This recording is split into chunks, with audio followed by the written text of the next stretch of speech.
Selamat pagi anak-anak. Apa kabar kalian hari ini? Selalu jaga kesehatan ya. Baiklah anak-anak, pada pagi hari ini kita masuk ke pelajaran 6, yakni tentang aku membutuhkan orang lain. Nah, anak-anak, sebelum memulai kegiatan pembelajaran kita, awali dengan berdoa. Dalam nama Bapa dan Putra dan Roh Kudus. Amin. Tuhan, kami tidak bisa hidup sendiri tanpa bantuan orang lain. Engkau menunjukkan kasih-Mu melalui kehadiran sesama yang kami jumpai setiap hari. Ayah, ibu, kakak, adik, dan siapapun yang ada di sekitar kami memiliki peranan besar dalam hidup kami. Semoga melalui pelajaran ini kami semakin menyadari kehadiran dan kebaikan mereka selama ini. Amin. Dalam nama Bapa dan Putra dan Roh Kudus. Amin.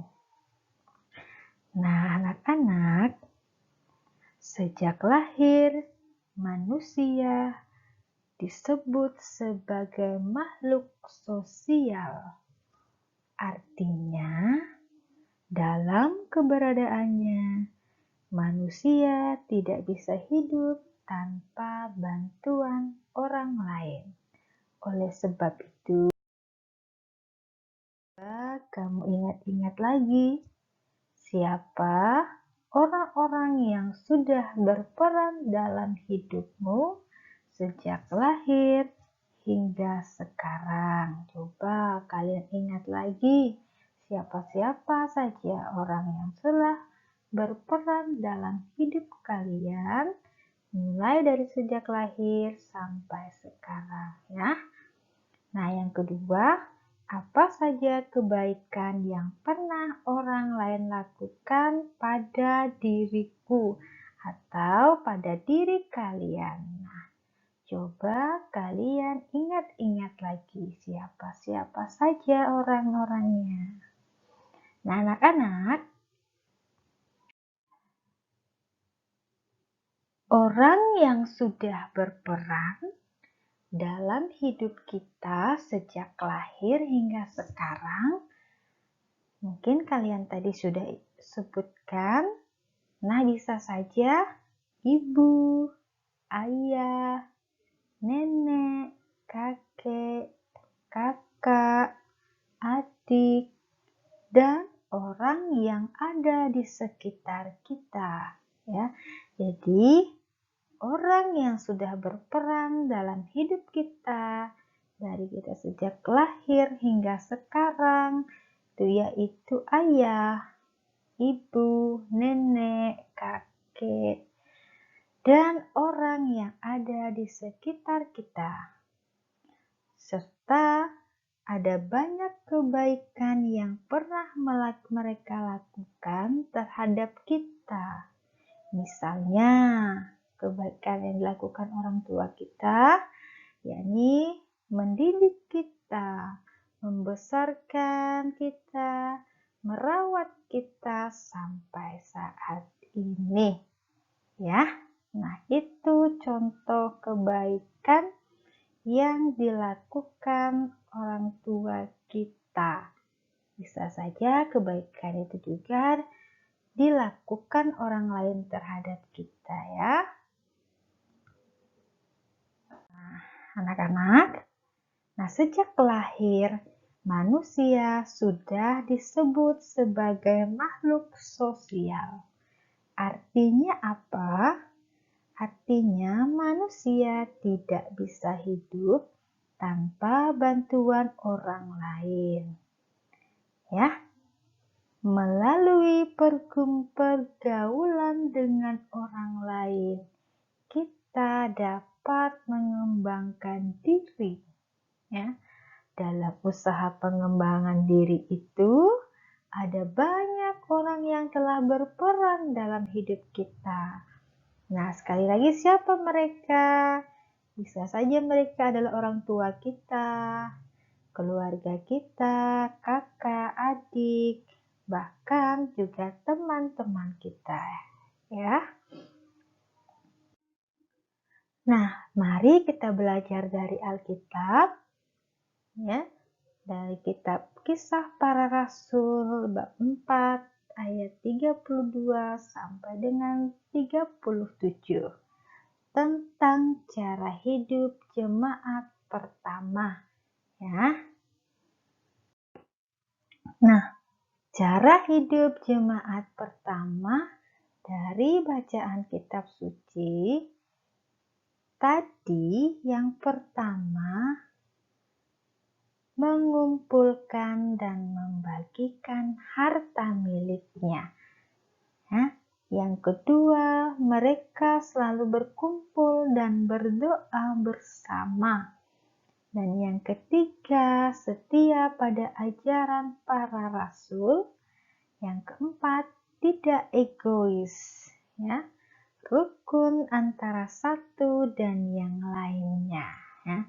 Mereka sehati dan sejiwa, dan tidak seorang pun yang berkata bahwa sesuatu dari kepunyaannya adalah miliknya sendiri, tetapi segala sesuatu adalah kepunyaan bersama. Sebab tidak ada seorang pun yang berkekurangan di antara mereka. Karena semua orang yang mempunyai tanah atau rumah menjual kepunyaannya itu dan hasilnya mereka bawa. Nah, anak-anak, jadi cara hidup jemaat yang pertama itu dapat kita lihat dari bacaan kitab suci yang telah disajikan tadi. Ya. Nah, anak-anak, sebagai murid Yesus, kita juga diutus untuk saling membantu satu sama lain seperti yang dilakukan para rasul. Berkat cinta dan membantu satu sama lain, tidak ada seorang pun dalam perkumpulan itu yang berkekurangan. Membantu orang lain dapat kita lakukan kapan dan di mana saja kita berada. Misalnya, ketika kita di rumah, kita dapat membantu ayah, membantu ibu membereskan rumah, membantu adik mengerjakan PR, ya. Dan bisa saja membantu orang lain dapat kita lakukan di sekolah. Misalnya, membagikan bekal ketika teman tidak membawa bekal, memberi pinjaman pulpen kepada teman, ya, yang memerlukan, serta membantu teman yang kesulitan belajar, ya. Allah senang jika kita saling membantu sama lain, hidup rukun seperti cara hidup para rasul, ya. Nah, rangkumannya kamu boleh catat, ya, di buku catatan. Yang pertama, sejak lahir manusia disebut makhluk sosial. Artinya manusia tidak bisa hidup sendiri tanpa bantuan orang lain. Melalui pergaulan dengan orang lain, kita dapat mengembangkan diri. Yang ketiga, orang-orang yang telah berperan untuk mengembang diri kita, yaitu orang tua, keluarga, saudara, teman-teman, ya. Nah, kerjasama merupakan syarat untuk mencapai kehidupan yang baik dalam masyarakat yang saling membutuhkan. Poin kelima, untuk menciptakan kebersamaan, setiap orang harus rela mengorbankan hak-hak pribadi demi kepentingan bersama. Poin keenam, kebersamaan untuk saling membantu dapat dilakukan. Yang pertama, di rumah, contohnya, misalnya membantu ayah, membantu ibu membereskan rumah, membantu adik mengerjakan PR, dan membantu orang yang ada di lingkungan rumah ya. Nah, kebersamaan untuk saling membantu juga dapat dilakukan di sekolah. Misalnya berbagi bekal ketika teman tidak membawa bekal, memberi pinjaman pulpen untuk teman yang memerlukan, serta membantu teman yang kesulitan belajar. Dan yang ketiga dapat kita lakukan di masyarakat. Misalnya membantu korban bencana alam, memberi sumbangan kepada orang yang tidak mampu. Ya. Nah, poin selanjutnya, para rasul dalam kebersamaan mereka tidak ada satu orang pun yang berkekurangan. Dan poin selanjutnya, cara hidup jemaat pertama.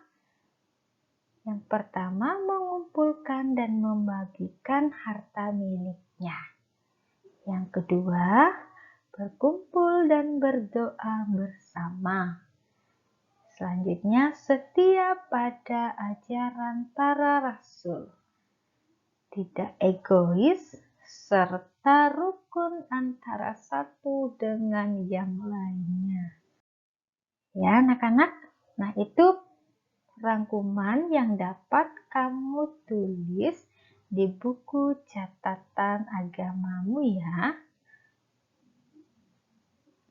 Nah, untuk tugas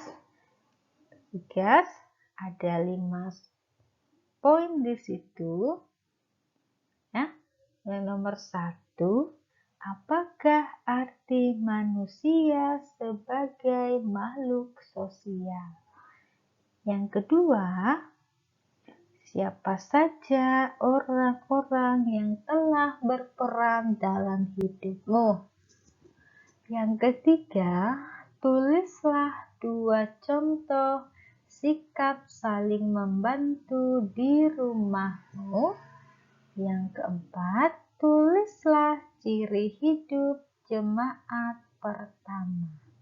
Dan yang kelima, carilah contoh sikap saling membantu yang dapat kita lakukan pada saat pandemi COVID-19 ini. Ya, jadi itu untuk tugas kalian di rumah. Tugasnya dapat kamu kumpulkan sesuai dengan jadwal pelajaran agama ya. Nah, untuk mengakhiri kegiatan pembelajaran kita pada hari ini, mari kita tutup dengan doa. Dalam nama Bapa dan Putra dan Roh Kudus. Amin.